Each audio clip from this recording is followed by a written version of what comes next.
प्रवास दैनिकाच्या माध्यमातून खऱ्या अर्थानं निखळ आणि निर्भीड अशा पद्धतीची पत्रकारितेची सुरुवात ही तुमच्या सर्वांचे सहकारी आणि पत्रकारितेमध्ये एक वेगळ्या पद्धतीचा मापदंड सातत्यानं मांडणारे निर्भीड पत्रकार आदरणीय वस्ताद संजय भोकरे साहेबांनी सुरुवात केली आणि पत्रकारितेचं जे पहिलं जे रूप होतं ते आता बदलून डिजिटल पत्रकारितेच्या माध्यमातून जनप्रवास सुद्धा आता येऊ लागलेला आहे। त्याची धुरा समर्थपणे सांभाळणारे तुमचे सहकारी सिद्धार्थजी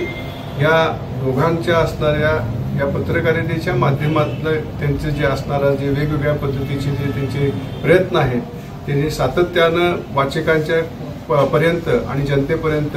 वेगवेगळ्या असणाऱ्या सामाजिक राजकीय शैक्षणिक आणि आर्थिक विषयांवरती केलेले जे काही योगदान आहे ते योगदान सदैव आम्हा सर्व मंडळींसाठी आदर्शवत राहील आणि ह्या पुढच्या काळामध्ये सुद्धा अशीच उत्तरोत्तर प्रगती या समूहाची होत राहू ही मी या निमित्तानं गणरायाच्या साक्षीनं सदिच्छा देतो।